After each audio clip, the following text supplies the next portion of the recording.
Inshuti z'Imana turabasuhuje Uwiteka abahire. Ku mazina nitwa Ntakubazagira Jean d'Amour, ndumubwiriza butumwa bwiza bw'ivugurura n'ubugorozi. Tugiye kuganira ijambo ry'Imana. Mbere yo kuganira reka twicishe bugufi dusenge. Turagushimye mubyeyi mwiza, ugira neza, izina ryawe nirihabwe icubahiro. Watugiriye neza ubwo waturemaga, umwanzi Satani abyivanzemo watanze umwana wawe. Tanga n'ijambo ryawe kugira ngo rije ridufasha, riduhugure, riduhe inama muri ubu buzima bwa none n'ubw'ahazaza. Ubwo tugiye kubumbura icyo gitabo cyawe cyera, ubwenge bwacu ni bugufi, ubukomereshe impano y'umwuka wawe wera, maze abo tugiye gusangira ijambo uduhe kurisobanukirwa no kuriha agaciro. Tubyambaje mu izina rya Yesu, amen. Tugiye kuganira ijambo ry'Imana. Ni amahirwe atangaje ku barikunda, abatarikunda bo bari mu icuraburindi, kuko ijambo ry'Imana ryahamije ko ari umuco, kandi koko ni umuco. Ubwo rero ku bateze amatwi tugiye kuganira ijambo. Umutwe w'amagambo turawusanga mu gitabo cya Yesaya, igice ni icya 28. Tugiye kureberamo ijambo riri kuvuga ngo umujyanama utangaza. Umujyanama utangaza. Reka duhere ku murongo wa 23. Iby'umujyanama utangaza byo biri ku murongo wa 29 mu gice cya 28 cya Yesaya, nk'uko tumaze kubibabwira. Haranditse ngo nimutege amatwi munyumve, nimwumvirize mwumve amagambo yanjye. Uwurimira kuzabiba ahora ari iteka, ahora acoca amasinde iteka. Iyo amaze kuyasanza ntahera akakamisha uburo, akabiba ku mino, akabiba ingano mu mirongo, na sayira akabiba ahikwiriye, akabibana ku semati ku mbibi zaho. Kuko Imana ye imwerekera ikamwigisha neza, kuko Imana ye imwerekera ikamwigisha neza. Uburo ntibuhuzwa imihuzo y'ubugi, na kumino ntihonyozwa uruziga rw'igare, ahubwo uburo buhuzwa inkoni, na kumino ihuzwa inshimbo. Ingano z'umutsima umuntu ntiyahora azihura gusa, ahubwo arazihera. Kandi n'ubwo uruziga rw'igare rye n'inzara z'amafarashi ye bizihonyora, ntazisya ngo azinoze. N'ibyo nabyo bituruka ku Uwiteka Nyiringabo, umujyanama utangaza, agasumbya abantu bose ubwenge. Uwiteka Nyiringabo ngo ni umujyanama utangaza, agasumbya abantu bose ubwenge. Burya rero nta mpamvu yo gutinya. Hari abantu bamwe batinya, bakumva ko nibamaramaza mu Mana hari ibyo bari buhombe, hari ibyo bari butubirwe. Oya, ko ni ukwishuka. Ahubwo iyo ubanye n'Imana, Imana ikubera umujyanama utangaza, usumbya abantu bose ubwenge. Izi nama z'Imana ntabwo ari inama zo mu by'umwuka gusa, zo kuzaja mu ijuru gusa, ahubwo ni inama zinadufasha no muri ubu buzima bwa none. Noneho kuziyoboka, tukaziyoboka tunezerewe, bitewe n'uko tuba ari inama duhawe n'umunyabwenge usumbya abantu bose ubwenge. Duhereye gusa nk'uko aya magambo twasomye, mwumvishe ko harimo n'inama ku bahinzi. Nukurikirana Bibiliya turaza kuhabona hari inama ku borozi. Abakora imirimo itandukanye, Imana itanga inama kandi yarazitanze mu ijambo ryayo. Abagira ibyo bakoresha n'abagira ibyo bareka, babikomoye mu ijambo ry'Imana barahirwa, kuko babagiriwe inama n'uwo mujyanama utangaza usumbya abantu bose ubwenge. Aha urugero dusubiye muri ibi ngibi, mbaragaragaje ngo urimira kuzabiba ahora ari iteka, ahora acoca amasinde iteka, ahora arima, ahora acoca. Ubwo abahinzi babyumva bakamenya n'ibyo witwa nzarimirana Bibiliya yavuze. We ubikora, utega kubikora igihe cy'ibiba kigeze, hatabonetse cya gihe cyo kubikora kare ngo bigende neza. ngiyo amaze kuyasanza ntahera akakamisha uburo akabiba ku mino akabingana mu mirongo na sayira akabibaho ikwiriye. Murukumva ko rero burya ibi byo gutera ku mirongo kubiba ku mirongo ni ibya kera ni ibya Bibiliya, ntabwo ari iby'abantu ba none ngo ni iterambere ngo none ngo twageze ngo mu iterambere ngo turi gutera ku mirongo. Oya, ubana na Bibiliya umujyanama utangaza ubwo we aba yarabimenye kera. Reka dukomeze. Ngakabibona ku semati kumbi bizaho. Burya birakwiriye ko n'imbibi ntakikije umurima hatapfa ubusa. Ibyo ni Bibiliya. Aha rero yavuze byinshi, igaragaza byinshi. Burya koko Uwiteka Imana yacu ni umujyanama utangaza, ntabwo ari mu by'umwuka gusa ahubwo no mu by'umubiri. Arega niho umunyezaburi yahereye avuga aya magambo. Zaburi 37 umurongo wa 25. Zaburi 37 umurongo wa 25 haranditse ngo nari umusore none ndashaje ariko sinari nabona umukiranutsi aretswe cyangwa urubyaro rwe rusabiriza ibyo kurya. Agira ubuntu umunsi ukira akaguriza abandi urubyaro rwe rukabona umugisha. None Dawidi ngo nari umusore none ndashaje ariko sinari nabona umukiranutsi aretswe cyangwa urubyaro rwe rusabiriza ibyo kurya. Urubyaro rw'umukiranutsi ngo ntabwo rwasabiririza ibyo kurya. Ni ukubera iki?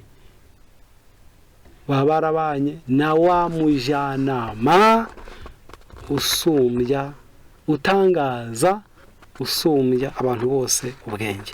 Mu Batesaloniki ni ukubera iki urubyaro rw'umukiranutsi rutasabiriza. Urwa kabiri rwa Tesaloniki 3 umurongo wa 7 haranditse ngo ubwanyu muzi uko mukwiriye kutwigana kuko tuticaga gahunda muri mwe cyangwa tugiriwe turya iby'ubusa, ahubwo twagiraga umuhati n'imiruho dukora ku manywa na nijoro kugira ngo tutagira umuntu muri mwe turemerera. Icyakora suko tudafite ubutware ahubwo no kugira ngo tubihe icyitegererezo ngo mugere ikirenge mu cyacu, kuko iki ari nacyo twabategetse tukiri kumwe namwe ngo umuntu wese wanga gukora ntakarye. Ngo wanga gukora ntakarye. Wanga gukora ntakarye ni itegeko rya Bibiliya, ntabwo ari itegeko ry'abantu. Uku gukora ku manywa na nijoro kugira imiruho n'imihati niho noneho uyu munyezaburi cyangwa umunyamigani, Imigani 12 umurongo wa 10, Imigani 12 umurongo wa 10. Reka tugire naho ibyo twasoma twumve. Haranditse ngo Imigani 12 umurongo wa 10 haranditse ngo umukiranutsi yita ku matungo ye ariko imbabazi z'umunyabyaha ni umwaga. Ijambo cya kane rivuga ngo umukiranutsi yita ku matungo ye. Ubwo umuntu naba ari umworozi ariko akaba ari umukiranutsi ubwo azita ku matungo ye. Nayafata nabi ntabwo azaba ari umukiranutsi kuko umukiranutsi yita ku matungo ye. Aha birakwiriye ko byamenyekana. Ni ukubera iki umukiranutsi yita ku matungo ye? Imigani igice ni 10 umurongo wa 3 haranditse ngo Uwiteka ntazemera ko umukiranutsi yicwa n'inzara ariko akanira abanyabyaha ibyo bararikira. Ubwo umukiranutsi azakora, azita ku matungo ye, azita ku mirimo ye, azayikorana ubwenge yahawe na soko w'ubwenge kugira ngo aticwa n'inzara, kugira ngo atagira ibyiza akena. Aha niho dukurira gukunda ijambo ry'Imana kuruta inyigisho z'abantu, bitewe nuko ijambo ry'Imana ni umwuzuro, ririmo ibya none n'iby'ahazaza. None nibonetsemo bigatandukana n'iby'isi itanga. Ibyo turabisoma mu Migani 10 umurongo wa 22 haranditse ngo umugisha Uwiteka atanguzana ubukire kandi nta mubabaro yongeraho. Umugisha Uwiteka atanguzana ubukire kandi nta mubabaro yongeraho. Ariko iyi si itanze ubukire ibutangana n'umubabaro, ugasanga cya kintu cyari cyiza gihindutse zeru bitewe na wa mubabaro isi yongeyeho. Aho niyo mpamvu abantu b'Imana mu bukire, mu bukene, mu buzima, mu burwayi, mu bihe bibi, mu bihe byiza, bahora bashaka ijambo ry'Imana kugira ngo bayoborwe n'ubushake bw'Imana, bagire nuko babyitwaramo babibanyemo neza n'Imana. Aha kuri za nama z'Imana niho turagerageza kuganira ku magambo y'umunyamigani. Reka barimo tuyasoma maze twumve. Ni isengesho rya Salomo, ibyo yasabye Imana arabisaba rwose. Ni imigani 30, umurongo ni wa 7 turagera ku wa 9. Haranditse ngo nagusabye ibintu bibiri ntubinye mu mwanya nkiriho, nkuraho ibitagira umumaro n'ibinyoma bimbe kure, ntumpe ubukene cyangwa ubukire, ahubwo ngaburira ibyo kurya binkwiriye, kugira ngo ndahaga nkaguhakana nti Uwiteka ni iki, cyangwa umukene nkiyiba nkagahisha izina ry'Imana yanjye. Iri ni isengesho rikomeye risengwa n'abaki. Aravuze ngo ntumpe ubukene cyangwa ubukire. Abenshi basenga ngo ntumpe ubukene ahubwo umpe ubukire. Kuki uyu muntu w'Imana atasenze gutyo? Ibyo turaza kubireba muri magufi. Ariko uyu aravuze ngo abaye umukene yakwiba, yaba umukire akayoberwa Imana. Ibyo byose ni akaga gakomeye ku nshuti z'Imana zikunda Imana. Burya wibye wagayisha Imana, burya uyiyobeho byo byaba ari ibindi. Aha duhereye ku bukire, kuko ubwo ntaho turabutindaho. Mu gitabo cyitwa Ibihamya by'itorero, muzingo ni uwa mbere, ku rupapuro rwa 271 bashyizemo icyiciro cya 46 kiri kuvuga ngo caractère illusoire de richesse. Ni nkaho wavuze ngo imiterere iyoberanije y'ubukungu cyangwa y'ubukire. Ni umuntu wakundaga Imana aciye bugufi, aza kurarikira ubutunzi, aza kwifuza ubukire. Mbona 241 tugerageza gusoma. Haranditse ngo le Seigneur dit à l'ange qui avait été chargé jusqu'à là de s'occuper de vous, j'aurais éprouvé dans la pauvreté et l'affliction, et ne s'est pas éloigné de moi, et ne s'est pas rebellé. Baranditse ngo Uwiteka abwira marayika wagombaga kubitaho cyangwa kubikurikirana, aramubwira ngo namugerageje mu bukene no mu mibabaro, ntiyanja kure, ntiyanyigomekaho. Je l'éprouverai maintenant dans la prospérité, none ngiye kumugeragereza mu burumbuke. Je lui révélerai un aspect du cœur humain qu'elle ne connaît pas encore, ngo ndamwereka imiterere y'umutima wa kimuntu atarasobanukiwe. Je lui montrerai que l'argent est l'ennemi le plus dangereux qu'elle ait jamais rencontré, ngo nzamwereka ko amafaranga ari umwanzi uteye ubwoba atigeze ahura nawe. Je lui ferai voir que les richesses sont trompeuses, nzamwereka ko ubutunzi bushukana.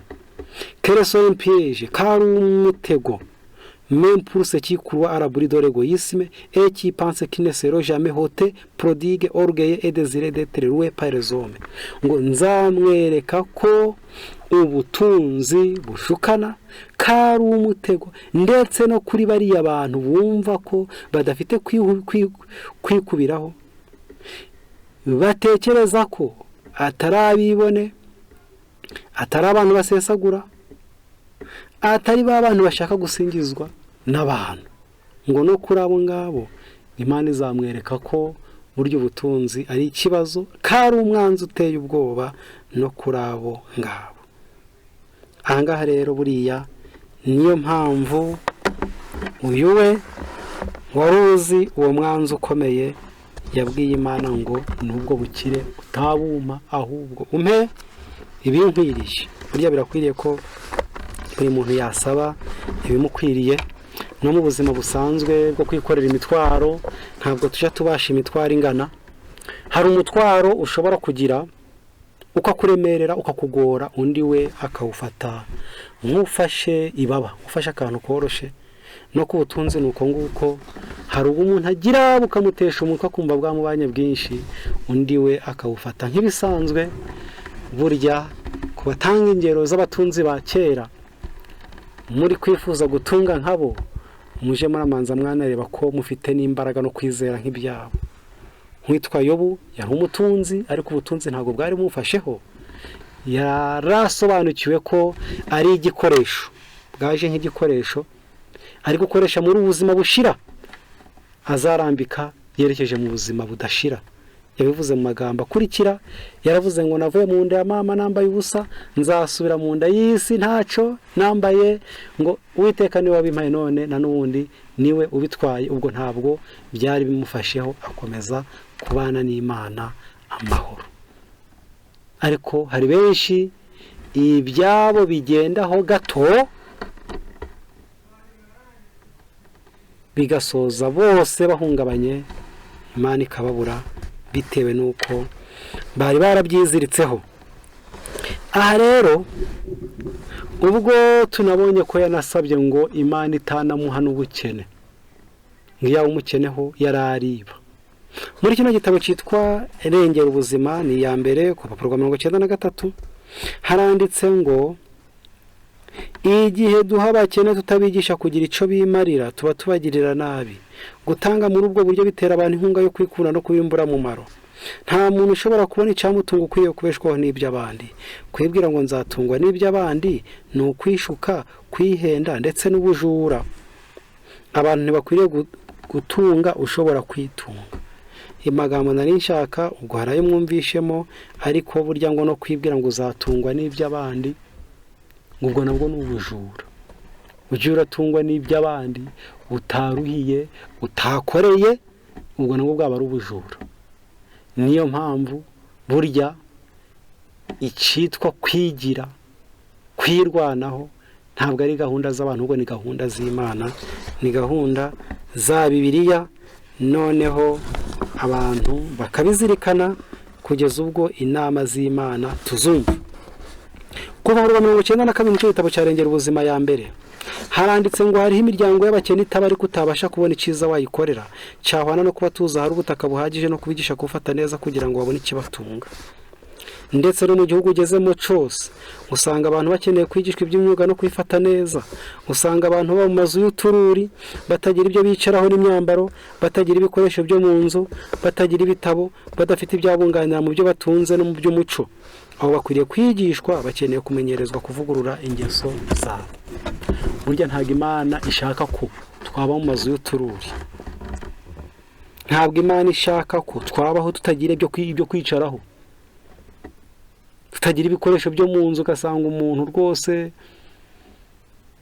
nta n'igikombe cyo kunyweramo amazi afite, n'icyo afite cyitse imikondo, no kubona amafaranga nka 200 yo kugura agaplastike keza ko kuje umuntu anywesha amazi ugasanga cyabaye ikibazo. ntabwo Imana ishaka ko twabaho muri ubwo buzima, keretse hari impamvu zifatika zibukubeshejemo, nk'uko turi buze kubikomoza. ikindi rwose Imana ishaka ko no muri ubugingo, no muri ubuzima bushira, uko tubayeho twaba dufite uko tubayeho, bitewe n'uko ibi biriho bidufiteho uruhare. n'Imana ije gushira umuntu mu isi, gushira umuryango mu isi, ico yakirebyeho. niyo mpamvu ibyo kubeshaho umuntu ntabwo Imana yabishatse nyuma, ahubwo nibyo yahereyeho.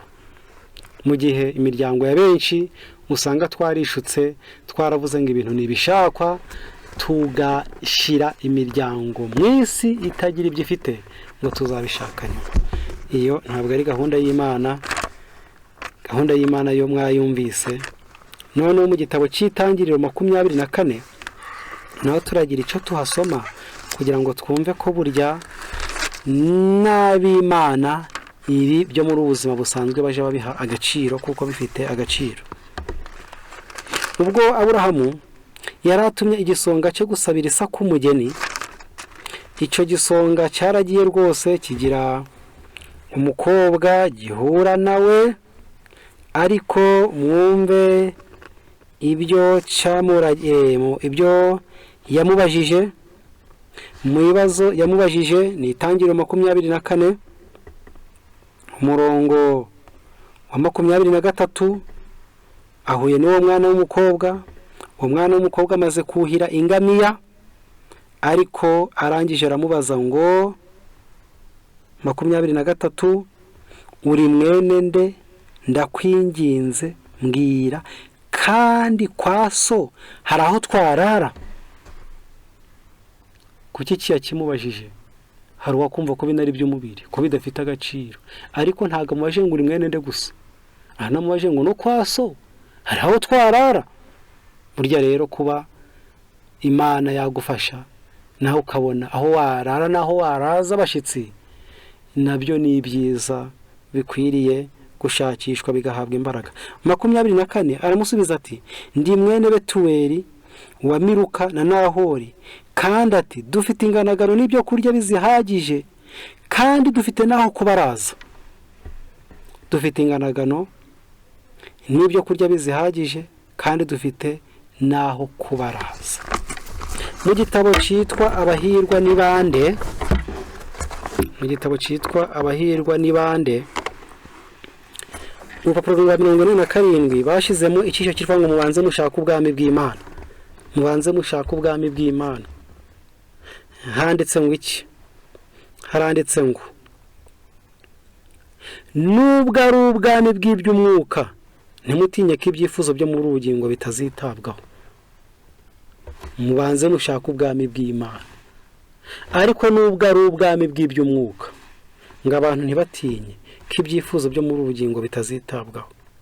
Niwiyegurira umurimo w'Imana ifite ubushobozi bwose mu ijuru no mu isi, izaguha ibyo ukennye byose. Niwiyegurira umurimo w'Imana ifite ubushobozi bwose mu ijuru no mu isi, ngo Imana izaguha ibyo ukennye byose.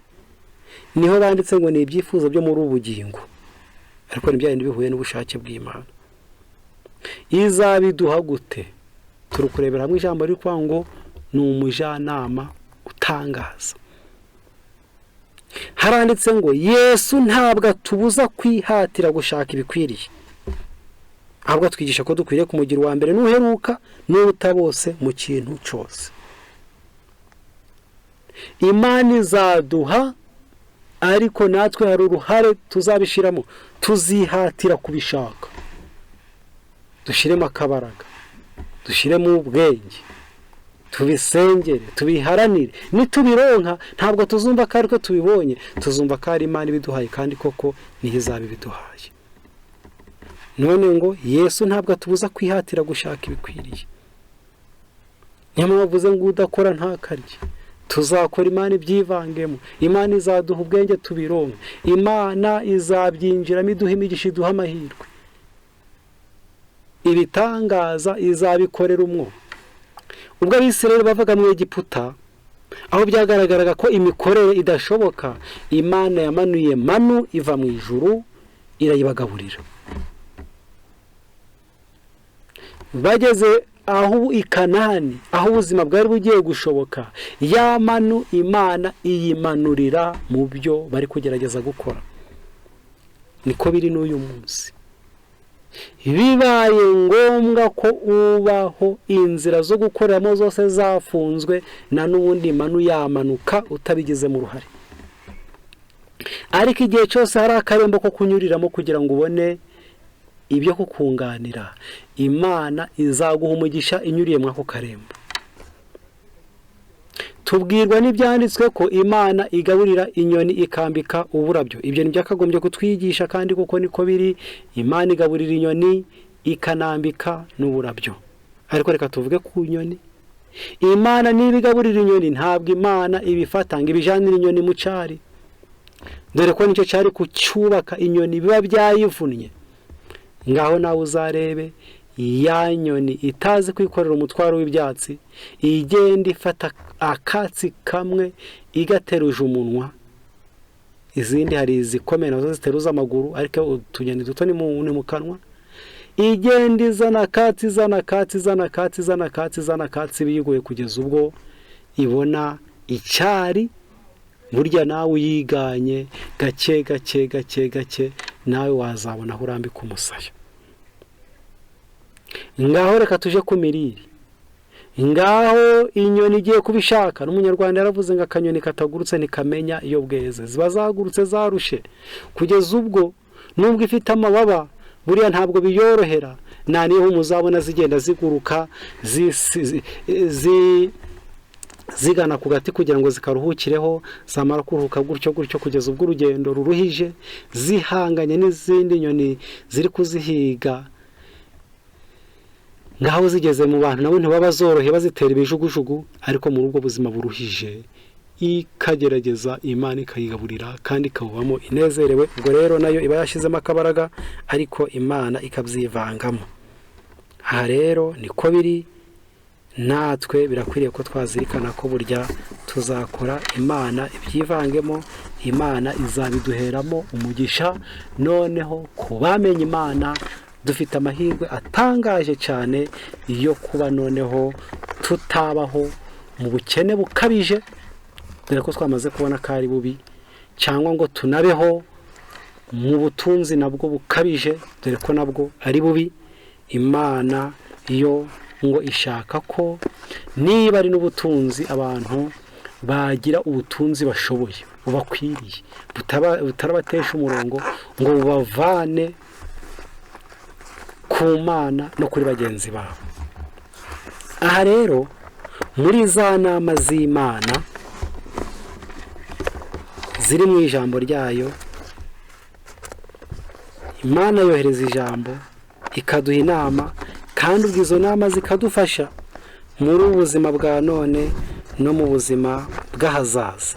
Ngaho reka dusome zimwe muri izo nama twihuse. Mu gitabo cy'Imigani igice ni icya 23, umurongo turasoma ni uwa 20, haranditse ngo ntukabe mu iteraniro ry'abanywi b'inzoga no mu ry'abanyandanini bagira amerwe y'inyama, kuko umusinzi n'umunyandanini bazakena, kandi umunyabitotsi bizamwambika ubushwambagara. Umujyanama utangaza aduhaye inama rero ku bantu badashaka gukena, ku bantu badashaka kutazambara ubushwambagara. Birakwiriye ko twakwirinda ibisindisha, nguretse no kunywa no mu materaniro yawo banywi ntituyabonekemo. Ngo ntukabe, ntabwo ari ntukanywe, ahubwo ntukabe no mu iryo teraniro ry'abo banywi b'inzoga, abo banyandanini bari kugira amerwe batanzaho inyama, ngo umusinzi n'umunyandanini bazakena, umunyabitotsi bizamwambika ubushwambagara. Aha batweretse ibintu bitatu bikenesha abantu. Imigani 10 umurongo wa 4. Imigani 10 umurongo wa 4, ngo ni umujyanama utangaza uko twereka ibyadukenesha, tukazatuma urubyaro rwacu rusabiriza, ndetse natwe ubwacu tugasaba nta nuri buduhe. Haranditse ngo katurebe Imigani 10 umurongo wa 4, haranditse ngo ukoresha ukuboko kudeha azakena, ariko ukuboko k'umunyamwete gutera ubukire. Ubwo hano biravuze ngo mu mikorere yacu ntidukakoresha ukuboko kudeha, tuzashira imbaraga nke n'umwete muke mu byo dukora, kuko dushiramo akabaraga, cyo tunyarutse ibintu tubikore neza. Ngo ukuboko k'umunyamwete gutera ubukire. Aha rero gukoresha ukuboko kudeha, kutagira umwete, nabyo batweretse ko burya ari ikibazo. Imigani 12:24 ho handitse ngo iki? Reka twumve. Imigani 12 umurongo wa 24 haranditse ngo ukuboko k'umunyamwete kuzatwara, ariko ukuboko k'umunyabute kuzakoreshwa uburetwa. Hano batweretse ko tugomba gukora turi abanyamwete, tukirinda kuba abanyabute mu mirimo. Aha hari ikindi kintu bagiye kutubwira. Ni Imigani 21:5, Imigani 21:5 handitse ngo ibyo umunyamwete atekereza bizana ubukire ariko ubwira bwinshi bwiriza ubusa. Ubwo imitekerereze birakwiriye ko abantu batekereza ntibatekereze cyane. Ngo kera tukiri abana niho umuntu wasanga ari kwata nk'ibi yaba ari impande y'ibyatsi akavata nk'ibi byatsi bihindutse amafaranga. Iyo ni imitekerereze ya cyane. Burya n'umuntu mukuru watangira kwa ngo n'ubu wampa miliyoni 2 ngo nakora ibi kandi aho ngaho nta n'ibihumbi 100 ari wabika mu mufuka. Iyo mitekerereze ni ya cyane kuko urayaguha wampa. Ntabwo ari imitekerereze y'abantu bize ijambo ry'Imana. Ahubwo urakenera ya yandi uri kubona wabonera n'inzira yo kugira ngo uyabone none ugira ibyo ukora. Burya nuvuga ngo wampa 5,000 nabigenza gutya bya 5,000 ukabivuga uri gutekereza n'inzira wanyuriramo kugira ngo ubibone. Imitekerereze ugapanga udutandukanye ugapanga ibishoboye ukihangana ngo uyu mutwe wacu ubereyeho gutekereza kuruta kubereyeho kwikorera. Dore ko nubwo mu mico yacu twikoreza umutwe ariko iyi Bibiliya Bibiliya bo imitwaro bayishiraga ku bitugu ntabwo bayishiraga ku mitwe. Ntabwo aho turatinda ariko ngo imitekerereze nayo yagukiza cyangwa ikagukenesha. Imigani 6:26 turukorera umujyanama utangaza tubereka ko burya muri Bibiliya harimo inama izo kudufasha no muri ubuzima bwa none. Imigani 6:26 haranditse ngo kuko maraya akenesha umuntu agasigara ku gasate k'umutsima. Maraya ubusambanyi burakenesha. Ariko abariho bayobotse inyigisho zitari iz'ukuri hari ukuntu babaho rwose bakagira ibyo bareka ngo mu byo bari kubona Imana izabahembera. Si ubwo mu bikomeye bari kumva bakoreye Imana hakaba harimo kureka inzoga, kureka ibiribwa bidakwiriye, kureka ubusambanyi. Nk'umuntu akareka inzoga nziza ngakareka umugore mwiza kandi ubwo bari kuvuga gusinda no gusambana. Ibikenesha muri ubuzima bwa none bigatera indwara, bigatera ubutindi n'ubuhanya, bikandagaza abantu. Ibyo ugasanga nibyo ari kugaragaza ko ari byiza yaretse ko ari byiza yigomwe. Oya, ukuntu kutiga Bibiliya, ukuntu kutabana n'umujyanama utangaza. Twe kubamaze kumenya ukuri no kugerageza kumushakiraho inama tubona ko ibyo atubuza ari inyungu kuri twe kuruta uko ari inyungu kuri we. Ni Uwiteka Imana yacu itubereye ngo maraya akenesha umuntu agasigara ku gasate k'umutsima. Aha rero Imigani 17:16 bagiye kutubwira ngo iki. Imigani 17:16 reka turebe ibihanditse nabyo. Haranditse ngo impiya ziri mu ntoki z'umupfapfa zimaze iki? Zamugurira ubwenge kandi nta mutima agira. Impiya ni amafaranga. None ngo amafaranga ari mu ntoki z'umupfapfa, mu biganza by'umupfapfa havamo amafaranga akayasuzugura, yamara kuyasuzugura akayapfusha ubusa. Ntabwo ariko biri. Ahubwo noneho birakwiriye ko twaba abanyabwenge tugaha amafaranga agaciro noneho bitewe no kumvira izo nama z'Uwiteka Nyiringabo umujyanama utangaza. Yongera ubuzima ya mbere 9:3 haranditse ngo abahinzi, abacuruzi, abubatsi n'abafite ubuhanga mu by'imyuga n'ubukorikori bakwiye kuja mu masambu yirengagijwe kugira ngo bavugurure ubutaka. Bakwiriye gutangiza inganda, bakiyubakira amazu yoroheje, bagafasha n'abaturanyi. Mu bihe byinshi dushobora gufasha abakene neza mu gihe tubigisha kugira ico bakora. Abatigishijwe gukora ntibasha kugira ingeso yo gukora iby'imyuga no kunamba no kuzigama. Akenshi kutita ku bintu no kudashira mu gaciro byica byinshi byaje kunganira imiryango bigatumererwa neza. Aha ico bavuze bagaragaje ko mu byo abantu bagomba kwiga ntago bagomba kwiga imyuga gusa, ahubwo ngo bagomba kwiga no kunamba no kuzigama. None abenshi usanga niba hari ibyo agiye kwiga, niba hari ibyo agiye gutangiza, bavuza abahinzi, ijambo ry'Imana ryaravuze ngo umuhinzi ategereza yihanganye. Burya kugira ngo ufate imyaka uyishire mu butaka izakugoboka ari uko yeze, bisaba kunamba, bisaba kwihangana. Abadafite uko kunamba no kwihangana nibo baje babihinga byagera hagati bakabigurisha bitejeje, bakabigurisha biteze, bakabaha makeya, inyungu zikazibonera ba bandi babisaruye byeze. Abacuruzi birakwiriye ko habaho kwihangana kugira ngo nubwo uyu munsi byanze ejo bikanga, ejo bundi ntibizanga, kuko buriya hari ibyo bita kubaka izina, hari ibyo bita kumenyera, kugira ngo abantu bakumenyere, kugira ngo ugire abitwa abakiriya. Ntabwo watangira none ngo uhite ubagira bahagije uwo munsi. Ahubwo hakwiye kubaho kunamba, hakwiriye kubaho kwihangana, hakwiriye kubaho kwizirika umukanda, ukamenya ibyo wungutse, ukamenya ibyo urakoresha n'ibyo urasigaza mu byo wungutse. Ngabubatsi n'abafite ubuhanga mu by'imyuga n'ubukorikori, hano haranditse ngo buriya birakwiriye ko habaho kunamba no kuzigama. Hano iki bakomeje kukivugaho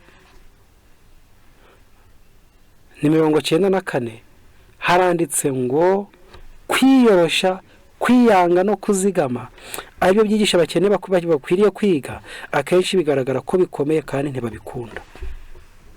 Buriya ngo n'abakene bakeneye kwiga kwiyorosha, bakeneye kwiga kwiyanga, bakeneye kwiga kuzigama. Ariko abantu benshi bazi ko hazigama uwarengeje ibyo akeneye. Ubwo bivuze ngo iki? Ubwo biravuze ngo niba umuntu ari kumva wenda akora 3,000, amakene ari kubona arenze ibyo 3,000, yumva ko ubwo amakene yarenze bya bindi yingije ubwo asonewe kuzigama. Ariko ntabwo ariko biri, ntabwo ari uko bigomba kugenda.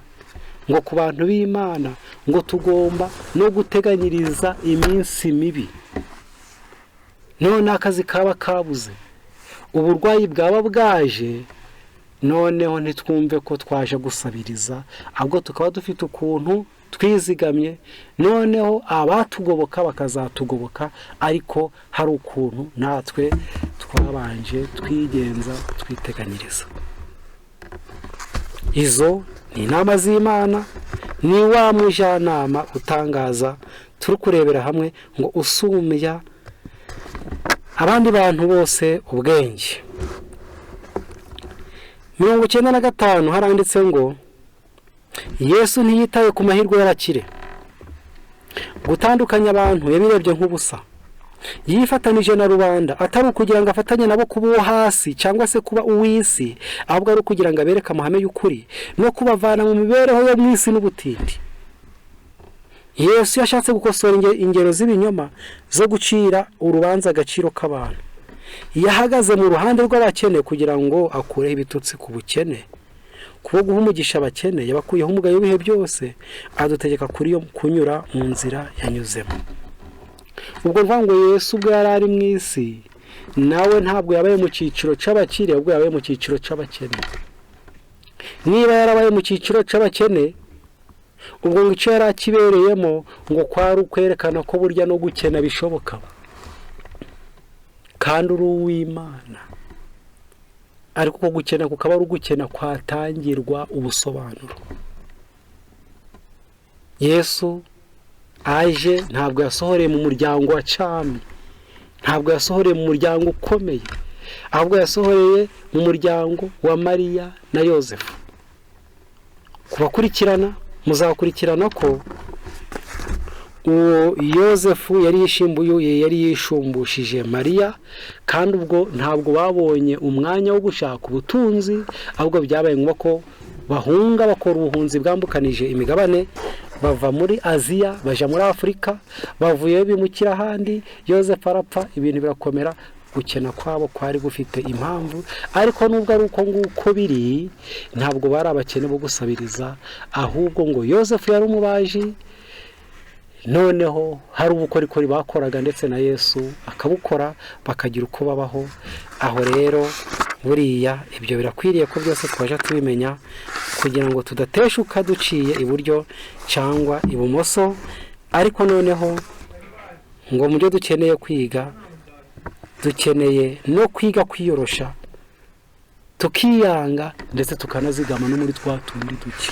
Burya udashoboye kuzigama muri bike ntabwo yashobora kuzigama muri byinshi. Reka dusome hano ku rupapuro rwa 92 kugana kuri 93 haranditse ngo umuntu z'umurimo runaka ufite akamaro akwiye kwigisha no gufasha abatawuzi n'abatagira akazi. Hari imirimo myinshi abagore n'abagabo babasha gukora. Umuntu uzi guteka neza, n'uzi gufata inzu neza, n'umudozi n'umuforoma, ubufasha bwabo bose burakenewe. Mureka abakene bigishwe guteka, bigishwe kuboha imyenda no kuyidoda, bigishwe gufasha abarwayi no gufata inzu neza. Abahungu n'abakobwa bakwiriye kwigishwa gucuruza ibifite akamaro. Burya no gucuruza ntabwo ari ugupfa gucuruza, ahubwo tugomba gucuruza ibifite akamaro, biragirira abantu akamaro, bikabubaka aho kugira ngo bibasenye. Aha rero nshuti z'Imana, birakwiriye ko ibyo byose twaja tubizirikana, noneho inama Imana iduha tukaja tuzumvira uko bwije nuko bukeye. Ku rupapuro rwa 97 haranditse ngo igihe ibikorerwa gufasha abakene ngo bamenye uko bifasha bimaze gukorwa byose, haba hagisigaye abapfakazi, imfubyi, abasaza, abatagira gifasha n'abarwayi bifuza abagiriye impuhwe akabunganira. Imana ubwayo yabashinze abo yagize ibisonga byayo bose ngo bagirire impuhwe kandi babiteho. Ubwo biri kugaragara ko rwose noneho hari abandi tutazabwira ngo bakore, bari mu bitaro bararwaye n'indembe, abandi rwose biri kugaragara ko ari abasaza ba cyane n'abakecuru. Burya hari abahuye n'ibibazo bagomba gufashwa bakagobokwa. Kabyo nabyo ijambo ry'Imana ryarabiteganije, ya Mana y'urukundo noneho igira uko ibashinga abayo kugira ngo baje babazirikana. Mu gitabo cyitwa guhamagarwa kwacu gukomeye, chapitre cyangwa icisha cya 47 urupapuro rwa 93 niho handitse ngo hari igihe igihombo gihinduka inyungu.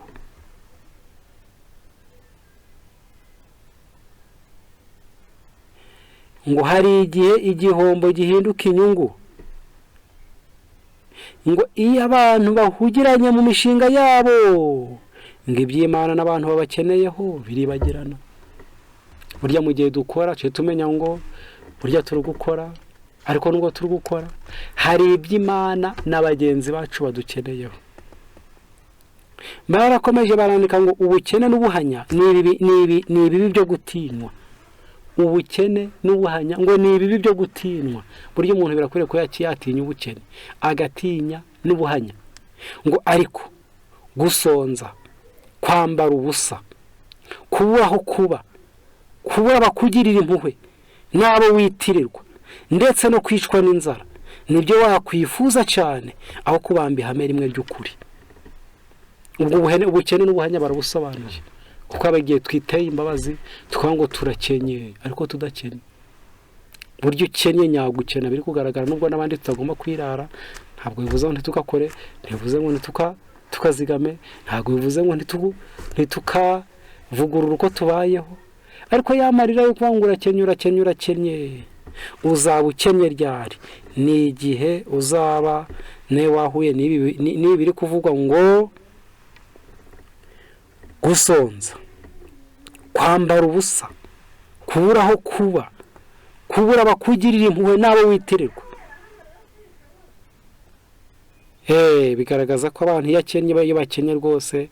Ijambo ry'Imana ryavuze ko birengagizwa kugeza ubwo n'abavandimwe bakwihakana, ndetse bakaba bakubwira ati ntuzongeye no kuvuga ko tugira icyo dupfana, ubagura uko dusebesha, ubagura uko tugayisha. Ibi rero ngo nibyo byakwifuzwa aho kubamba ihame rimwe ry'ukuri. Ng'igihombo cyose ushobora guterwa no kumvira ni inyungu itarondoreka mu buzima budapfa bw'ahazaza. ubwo hariho n'ushobora gukena abitewe no gukunda ukuri. Kwa gukunda ukuri kwanga kwica ihame bikaba byatuma ukena. Waba uri uw'igitsina gore bikaba ngombwa kuba gusaba ruswa yo gutanga umubiri wawe, ugahagararira ihame, ukabura izo nyungu, ugakena, ariko ngo ibyo nibyo byiza.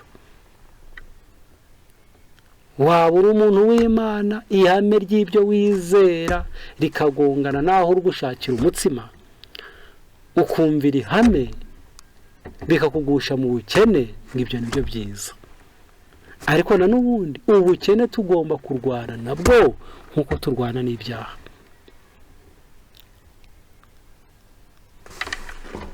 Turi kwerekeza aho turi busoreze, buriya Imana ije itanga inama, ni umujyanama utangaje.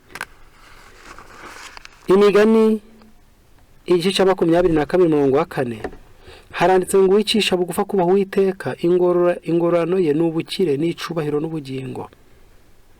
Ngo uwicisha bugufa kubaha Uwiteka, ingororano ye n'ubukire n'icubahiro n'ubugingo. Ubukire rero ntabwo Imana ibureba nk'uko abantu bareba. Haba n'igihe abantu bakureba nk'umukene, ariko Imana yakwitegereza ikavuga iti nzi ubukene bwawe ariko uri umutunzi. Mu bitabo dusoma kandi twizera ngo hari abakene Imana ireba ikavuga iti nubwo muri kugaragara nk'abakene muri abatunzi. Nayo Pawulo yavuze ngo dusa n'abakene n'abakennye ariko dutungishije benshi. Hariho n'abandi bagaragara nk'abakire ariko ari abakene. Burya birakwiriye ko noneho uyu mujyanama utangaza usumbya abantu bose ubwenge twamuhindura umujyanama, akaduha inama muri ubuzima bwa none no mu buzima bw'ahazaza. Kandi kumvira inama ze biradufasha, bigatuma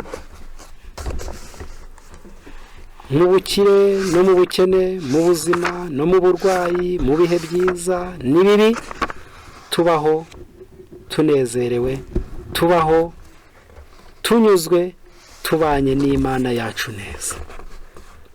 Irengera ubuzima twakunze kuyisoma ubu tugeze ku 102.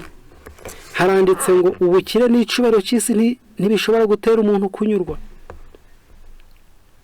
Burya uvuze ngo uzanyurwa ari uko wakize, uvuze ngo uzanyurwa ari uko wabaye umunyacubahiro, icyo gihe ntabwo wazigera ukibona.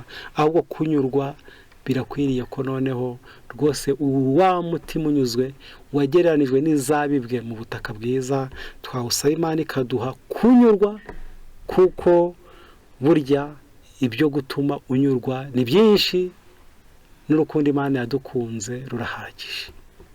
Ko Imana izatwitaho kandi twitaho ibyo twakangurira amaso yacu kwitegereza, tukareba ibyo bitangaza, tukareba ibyo bikomeye Imana ije dukorera uko bwije n'uko bukeye, byatera imitima yacu kunyurwa.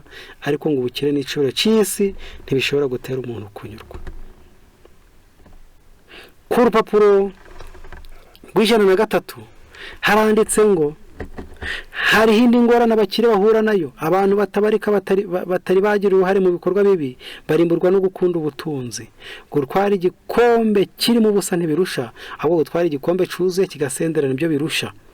Umubabaro no kwangwa bitera agahinda. Umubabaro no kwangwa bitera agahinda. Ubu ni ubukene rero bavuze. Umubabaro no kwangwa bitera agahinda. Umukene ahura n'ibimubabaza, ariko uruzi kugira umwana, kagira abana, ukabona rwose bafite apeti, bakeneye kurya kandi koko barashonje, ukabura ibyo wabahereza. Uzi kubaho nta twambaro dukwirira ukubaha ngo nabo bambare bimere neza. Uzi ngaho baramwohereje ku ishuri ngo bamwirukanye, ngo nta minerivare, nta mafaranga yo kugira gute, nta bikoresho, ukicarana nawe mu rugo kandi utanze ko yiga. Buryo bukene nabwo butera umubabaro, ukangwa, abantu bakakubonerana. Ngo niyo mpamvu abantu b'Imana bagomba kuburwanya, ngo bakanasenga ngo ntumubukene, ariko tugakora kugira ngo tuve mu bwo bukene, tukanamba tukizigama mu buryo bwiza butari ubw'isi, dore ko hari n'uburyo bw'Imana, ariko uzayisanga iguha inama kandi inama zayo zirahari zirumvikana kandi ni nziza. Hano haranditse ngo ariko ubutunzi nibwo buteza akaga cyane imibereho y'iby'iyobokamana. Ugasanga umuntu yarabanye n'Imana neza, aciye bugufa, yikunda, abana neza n'abantu bayo, ariko yagira utwo aronka. Nako turimo tutageze aho duhura n'utwabayobo n'abandi bantu babanye n'Imana, ugasanga twamutandukanije n'Imana, twamutandukanije na bagenzi be, twamujanye kure. Yo mbega ubupfu, mbega ubupfapfa. Tuje turasaba Imana kugira ngo iduhe ibidukwiriye, bya bindi dushoboye, ariko dusabe n'Imana imbaraga kugira ngo n'ibyisumbuye nabyo tuje tubigira, tubisumbe, kugira ngo biturute. Abafaransa bari kuvuga ku mafaranga, niho bavuze ngo nk'amafaranga ngo ni umugaragu mwiza ariko akaba umukoresha mubi, ngo setembo serviteur mais un mauvais maître. Ubwo watumye aratumika. Nandika ijambo ry'Imana ryavuze ngo ifeza isubiza ibintu byose. Watumye aratumika, aranyaruka, ariko na n'ubundi yakutwaye, yakuyoboye, aho bigera ubwo umuntu kera habagaho abitwa ngo n'ab'imbata n'ab'umudendezo, none ubwo uwikorera akitwa ngo n'uw'umudendezo. Ariko ubu ubwo hari wenda na kera byabayeho, hari umuntu usanga yikorera atagira shebuja, ugasanga ubutunzi bwaramutwaye kugeza ubwo atabona n'umwanya wo kurya, naho ari kuriraho akumva ari kurya, ari kuyashaka, apeti gacika bakabisubizayo. Uwo ni uwo gusengerwa.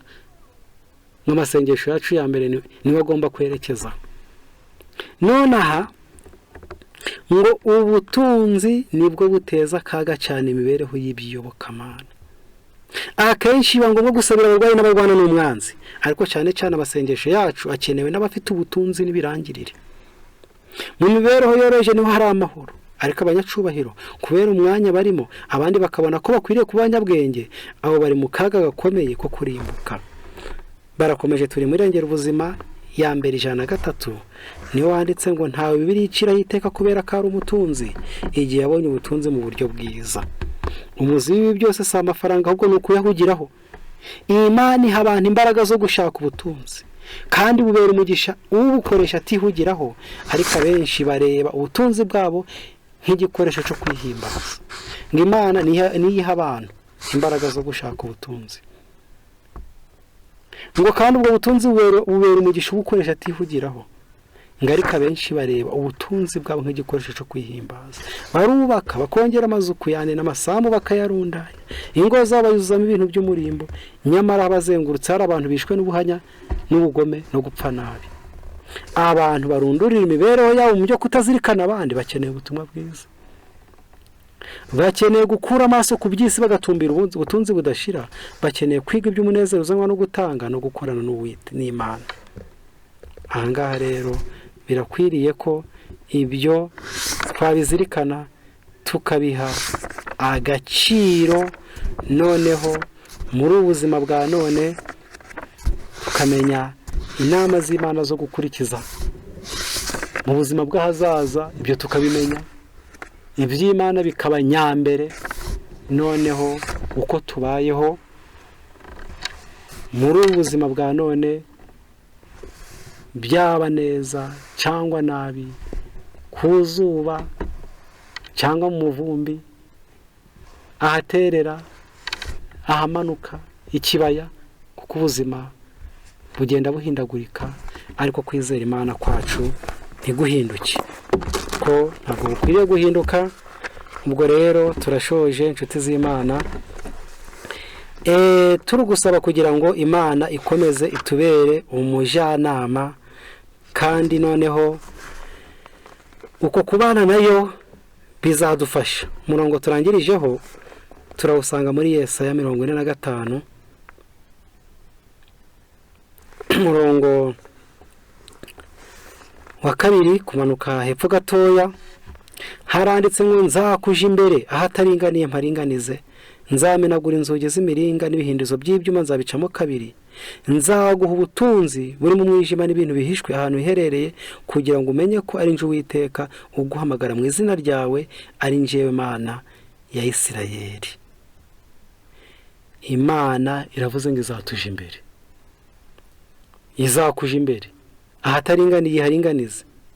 Ngo nzamenagura inzugi z'imiringa n'ibihindizo by'ibyuma nzabicamo kabiri, nzaguha ubutunzi buri mu mwijima n'ibintu bihishwe ahantu hiherereye, kugira ngo umenye ko ari nje Uwiteka uguhamagara mu izina ryawe, ari nje Mana ya Isirayeli. Imana rero birakwiriye ko twayisaba kugira ngo ituje imbere, tuyigende inyuma, tuyibe bugufi, itubere umujyanama muri ubuzima bwa none no mu buzima bw'ahazaza, maze uko kubana nayo no kugera ikirenge mu cyayo, tuzaba mu isi dufite amahoro atagira impinduka, kugeza ubwo kuba mu isi kwacu atari ko kuzabera umugisha gusa, ahubwo no kuba tureba tuzababera impumuro y'ubugingo, izana ubugingo. Nibyo twasaba ngo Imana ibidukomerezemo mu izina rya Yesu. Reka dusenge. Uri Imana nziza igira neza, abatubanjirije bakwisunze, wabanye nabo, ubakorera ibikomeye, kugeza n'iyi saha baracibukwa. N'abataragaragaye ngo bagaragare mu byanditswe, vuba aha ubwo ugiye kuza tuzabana nabo, tubonane nabo bari mu ntwari. Turakwinginze ngo mu rugamba turimo rwo muri ubuzima bwa none, mu ntambara zikomeye z'iby'ubugingo bishira, dushaka ubudashira, uje uduha kukwisunga. Inama z'abantu batagukunda batakuzi tuzishyire ku ruhande, ahubwo tubere umujyanama, kugira ngo muri ubuzima bwa none tuzibere neza tubanye nawe, bizatubera amendezi yo kuzabona ubugingo buhoraho. Tubyambaje mu izina rya Yesu, amen.